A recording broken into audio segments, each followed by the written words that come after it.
वो वाला भी दे दो।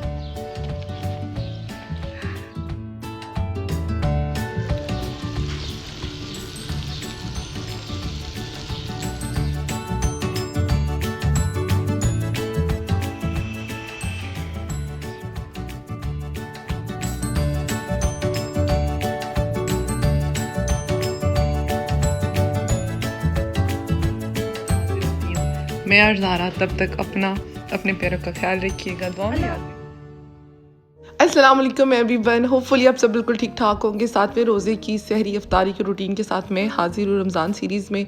अच्छा, ये सहरी का टाइम था, यहाँ पे मेरी थोड़ी लेट आँख खुली थी, सो मैंने सिर्फ चावल और ये खा के फिर मैं सो गई थी। और रात के बचे हुए थोड़े चावल थे, रात में मैंने इतना ज़्यादा नहीं खाया था, तो फिर मैंने 7 चप्पल कबाब गर्म कर लिया था। और उठते ही सबसे पहला जो काम मैंने किया था वो ये कपड़े वॉश करवाने वाला था, तो मैंने सारे अपने कपड़े निकाले।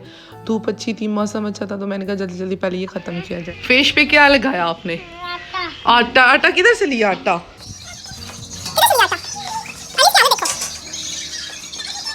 किधर से लिया? हो, यहाँ से लिया? किचन में से लिया? खाया आपने? तो आपका रोज़ा नहीं था। रोज़ा किधर है? नहीं जैन, रोज़ा किधर है? इधर रखा हुआ है। तो फिर आटा इस तरह खाते हैं? रोज़े में इस तरह आटा खाते हैं? हालत देखो तुमने क्या कर दी है। जैन मामा को बताओ, अली अदर। जैन तो सारा दिन इसी तरह तंग करता है। मैं जब नीचे आई तो ज़ारा बेचारी इतनी उदास बैठी थी। मैंने कहा क्या हुआ? कहती है मेरा कबूतर मर गया। वो बड़ी सैड थी। मैंने कहा कोई बात नहीं, हम नया ले लेंगे। अच्छा, इसके बाद जितने कपड़े थे मैंने कुछ तो पहले वो काम वाले से वॉश करवा के ये ऊपर वो फैला गई थी, जो कुछ मेरे रह गए थे मैंने कहा मैं खुद फैला के आती हूँ, सारा ज़रा मेहनती बच्चियों की तरह काम करती हूँ। और यहाँ पे जगह नहीं थी, तो फिर मैंने ये जगह चूज़ की और जैन मेरी हेल्प करवाने आ गया हुआ है। जैन जो है ना वैसे बड़ा बीबा बच्चा है, इसको हर चीज़ की समझ है माशाल्लाह से। अब इसको ये था कि पप्पो कपड़े फैला रही है, तो एक एक करके मुझे सारा जो है ना वो इस तरह पकड़ा रहा था कि ये डालें ये डालें। माशाल्लाह से बड़ा ही वैसे सियाना है, लेकिन शरारती भी बहुत ज़्यादा है। अच्छा, यहाँ पे कपड़ों वाला काम ख़त्म हो गया था, बस ये अब शाम से पहले खुश्क हो जाएंगे। इन्हें मैं उतार लूँगी या ज़ारा को भेजूँगी। और जी इसके बाद जो सेकंड काम है अब वो मेरा है जी शावर लेने का। तो बस मैंने कहा नीचे जाती हूँ और शावर लेती हूँ। लेकिन जब मैं नीचे गई तो अब्बा मेरे लिए काम निकाल के बैठे थे, कुछ राशन लेके आए थे गरीबों में बांटने के लिए। तो कह रहे थे कि इन सबको खोल के तो उनको शॉपर में जो है ना वो ट्रांसफ़र करो, ताकि जिस हिसाब से कोई मांगे फिर वो प्रॉब्लम ना हो। जितनी जितनी चीज़ देनी है उसी हिसाब से सारी आप ये जी या जिस हिसाब से बांटनी है, ताकि कोई अगर आए तो फिर ये ना हो कि ये नहीं खुला और वो नहीं, इस तरह फिर जो है ना थोड़ा प्रॉब्लम होता है। तो मैंने फिर अम्मा के साथ ना सारे पोर्शन बनवाए। अच्छा, इस दफ़ा ये ऐसा हुआ था कि अब्बा ये सारी चीज़ें ऐसे उठा के घर ले आए थे। पहले ना जब करियाना स्टोर से मतलब ये सारी चीज़ें लेके आते थे तो वहीं से पोर्शन बन के आते थे बैग में ना, जो चीज़ हमें चाहिए होती थी देने के लिए। लेकिन इस दफ़ा ज़रा ये वक्ते का काम था और सबसे ज़्यादा स्पेशली चावलों को लेके। लेकिन यहाँ पे एक आंटी आ गई थी तो उन्होंने हमारी काफ़ी ज़्यादा हेल्प कर दी। खैर ये वाला भी काम मुकम्मल हो गया मेरा। आज के मेरे मेन 2 टारगेट कंप्लीट हुए हैं। साथ में रोज़े के रमज़ान के साथ काम ज़रा मुश्किल हो जाता है, लेकिन करना पड़ता है। अच्छा, इसके बाद जी मैंने कहा आप लेती शॉवर से कपड़े प्रेस किए और ये चीज़ें यहाँ पे पहले निकाल के रखी, क्लींजिंग करती, लेकिन फिर टाइम नहीं बचा। सो बस अब शॉवर की चीज़ें उठा के मैं शॉवर लेती, क्योंकि ज़ोहर की नमाज़ का टाइम ही बस जा रहा था। और किचन में भी 2 से 3 चीज़ें बनती हैं, जिसमें 2-3 घंटे तो जाते ही जाते हैं। लेकिन आज पता नहीं क्या था, मेरा बिल्कुल मूड नहीं हो रहा था कि मैं बहुत ज़्यादा चीज़ें बनाऊँ। सो मैंने डिसाइड किया कि मैं आज सिर्फ एक ही चीज़ बनाऊँगी, एक चीज़ ज़ारा बनाएगी और एक चीज़ बाज़ार से आएगी। सो यहाँ पर जी मैंने चिकन निकाला था, मैं बनाने लगी थी यहाँ पे चाइनीज़ चिकन सैंडविच। और अम्मा जान जो है वो टाइम अपना काम लेके बैठ जाती हैं गाजर वाला। और ये मैंने सबसे पहले ना जो पैटी बर्गर थे इन्हें फ्राई किया। मैंने कहा शाम टाइम ना मगरिब के टाइम अक्सर मांगने वाले आ जाते तो तब अभी सालन नहीं बनता, सालन थोड़ा लेट बनता है, सो उनको ना ये बंदा दे दे। तो बस इनको सबसे पहले फ्राई किया। अच्छा जी, इसके बाद ज़ारा से मैंने पैन साफ़ करवाया और अपनी रेसिपी की तरफ आती हूँ। और ये रेसिपी जो ना टोटली मेरी अपनी है, अपनी क्रिएट करता है, ठीक है। बहुत सी रेसिपीज़ ऐसी होती हैं जो मैं खुद से सोचती हूँ कि अच्छा ऐसा कुछ बनाए ना तो वाकई बहुत कमाल बनता है, बहुत यमी बनता है।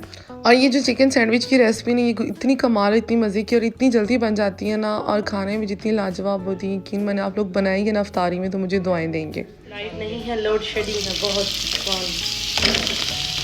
अच्छा जी, पैन में थोड़ा सा ऑयल लेना है, उसमें प्याज़ों को तड़फा लेना है। जैसे वो एक यूट्यूबर कहती है ना, कोई भी चीज़ डाल दे तड़फा लेना है उसको। अच्छा थोड़ा सा इसको फ्राई कर लेना है, लहसुन का पेस्ट डालना है, अदरक इसमें नहीं जाएगी। जब हल्का सा ये कलर आ जाए तो इसमें डालना है चिकन। अच्छा हर चीज़ बहुत टाइम लेती है यहाँ पे। कुकिंग तो मैं सो करती हूँ, इसके बाद जो एडिटिंग का स्यापा होता है ना वो अलग होता है एक, और मेरा अच्छा खासा इसमें टाइम जाता है। कोई भी काम आसान नहीं, यकीन माने। अगर कोई ये कह लेना कि व्लॉगिंग बहुत आसान है तो वो बिल्कुल गलत क्यास है, ऐसा बिल्कुल भी नहीं है। ये बहुत टाइम टेकिंग है। आई हैव नो वर्ड्स कि मैं किस तरह से बयान करूँ कि हर काम मेहनत तलब होता है, हर काम टाइम गेनिंग होता है, हर काम तवज्जो का तलब होता है। तो ऐसा हम नहीं कह सकते कि कोई काम एम ही हो जाता है या ऐसे बैठे बैठाए हम लोग कैमरा पकड़ लेते हैं और व्लॉगिंग हो जाती है, ऐसा नहीं है। खैर यहाँ पे स्पाइसेस ऐड किए सारे मैंने, वो साथ साथ मैंने दिखा दिए थे। थोड़ी इसमें काली मिर्च ज़्यादा जाएगी, बाकी स्पाइसेस बिल्कुल कम कम जाएंगे। और ये खुश्क धनिया था, थोड़ा सा गरम मसाला भी मैंने इसमें ऐड किया। और बस इसको अच्छे से हमने करना है फ्राई, ताकि हमारा जो चिकन है वो यहीं पे अच्छे से टेंडर हो जाए। एंड अफ्तारी के टाइम जो है ना लाइट चली गई है, ज़रा बना लो, टाइम भी बहुत कम रह गया। इसको वॉश कर लूँ? मैं कर लूँगी, फिर तो मैं यहाँ में पानी पकड़ा देती हैं। और एक तो मुझे पाकिस्तान के मसले समझ नहीं आते। सहरी टाइम लाजमी लाइट जानी होती है और शाम में अफ्तार के टाइम में लाइट चली गई थी यहाँ पर। और गैस का तो इतना ज़्यादा इशू हुआ आजकल पाकिस्तान में तकरीबन हर जगह पे कि सहरी में भी गैस नहीं होता, अफ्तारी में भी नहीं होता। लाइक आपने अगर कुछ अच्छा बनाना है, ये थोड़ा सा ज़्यादा लाइक आपको टाइम की नहीं कोई डिश है या कोई रेसिपी है तो आप यकीन माने आप नहीं बना सकते। सहरी से तकरीबन कोई लाइक अगर टाइम घंटा डेढ़ ना तो 1 घंटा गैस रहती है। और अफ्तार टाइम भी ऐसा ही है, मतलब 3-4 बजे तक तो गैस आ ही नहीं रही होती ना।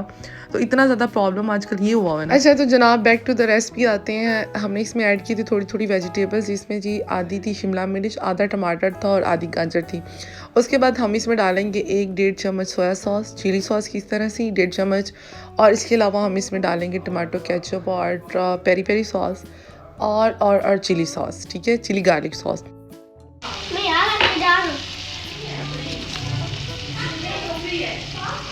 अच्छा ये तब हमने डाले जब हमारा जो चिकन है वो अच्छे से टेंडर हो जाए। और इसके बाद इसको अच्छे से करेंगे मिक्स। तो ये बड़ी ही सॉसी और बड़ी ही कमाल की बड़ी मज़ेदार से जो हमारी फीलिंग होगी ना सैंडविच की वो तैयार होगी।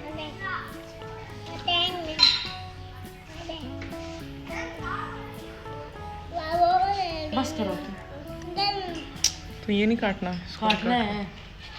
जैन क्या मसला है आपको? किचन में लाइट कम होने की वजह से, इनफैक्ट लाइट ना होने की वजह से ज़ारा बाहर बैठी कटिंग कर रही थी फ्रूट्स की। तो बस मैं थोड़ा थोड़ा टाइम उसके पास जाके बैठ जाती थी जब मुझे यहाँ पे इसको थोड़ा ढक के पकाना होता था। और यहाँ पे ऑलमोस्ट हमारी जो ये फिलिंग है वो रेडी हो चुकी है। तो एट द एंड हम इसमें डालेंगे मायोनीज़। और मायोनीज़ हमने तब डालनी कि चूल्हा बंद हो, ये नहीं है कि चूल्हा ऑन है, लाइक फ्लेम ऑन है और आप ये डाल रहे हैं तो ये बिल्कुल ही सारा उसका जो मिक्सचर है वो ख़राब हो जाएगा। तो यहाँ पे इसके बाद जो है इसको ठंडा कर लेना है और ब्रेड में इसको जिस तरह से लगाना है वो मैं आपको दिखा देती हूँ। बस सिंपल सी ये रेसिपी और बड़ी ही मज़े की, यकीन माने अल्हम्दुलिल्लाह कि आजकल मैं जितना भी कुछ नया ट्राई कर रही हूँ, जो भी बना रही हूँ बहुत अच्छा बन रहा है। और यहाँ पे ज़ारा जो है ये इसको मुझे कहती थोड़ी मेरी हेल्प करवा दो, तो मैंने इसके साथ थोड़ी कटिंग करवाई फ्रूट्स की। और अब आती हूँ वापस किचन में और ब्रेड निकाल के इसको मैंने थोड़ा थोड़ा सा गर्म करना था तवे के ऊपर। ऐसी लाइट ऑयल डाल के ना दोनों साइड से इसकी गर्म कर लेनी है बिल्कुल हल्की सी। और इसके बाद इसके ऊपर अपनी फिलिंग ऐड कर लेना। अच्छा यहाँ पे एक और चीज़ है कि मैंने लास्ट भी सैंडविच में आप लोगों को ये बताया था, अगर आपका है मूड कि आप 3 लेयर वाला सैंडविच खाएं तो फिलिंग को 2 साइड पे लगा के ऊपर ब्रेड लगा ले और 3 लेयर वाला सैंडविच बना लें। अगर आपका मूड नहीं है तो बस सिंपल से जिस तरह से मैंने बनाए थे 2 लेयर्स वाले यानी 2 ब्रेड के साथ, तो वो बना लें। That's it. जिस तरह से रेसिपीज़ या कोई भी डिश या कोई भी खाने में ना कोई हार्ड एंड फास्ट रूल्स नहीं होते।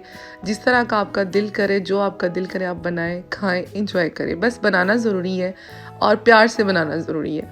अच्छा यहाँ पे आज समोसे आए थे बाहर से, तो बस उन्हें निकाल रही थी मैं और अफ्तारी का भी टाइम ऑलमोस्ट हो चुका था। अच्छा ना रमज़ान में वैसे मुझे लगता है औरतों की रूटीन काफ़ी ज़्यादा टफ हो जाती है, काम बहुत ज़्यादा बढ़ जाता है किचन का भी और वैसे भी बाकी काम तो साथ साथ चलते रहते हैं।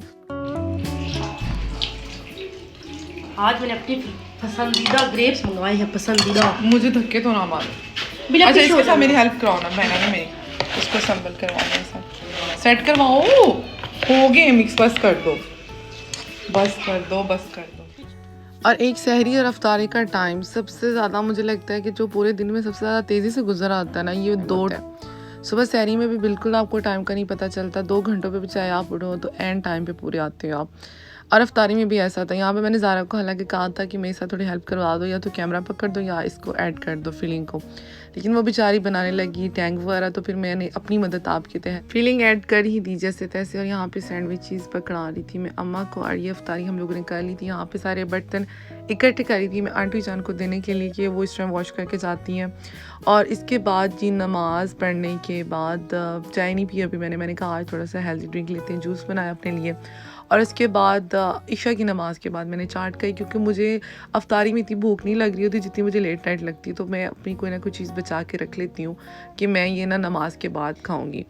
और इसके बाद जी रात को फिर तकरीबन इशा की नमाज़ के भी बहुत देर बाद, आई गेस 1-2 घंटे बाद वही क्रेविंग हुई मुझे कि भाई कुछ खाऊं, तो फिर मैंने ये दोबारा से सैंडविचेस बनाए अपने लिए।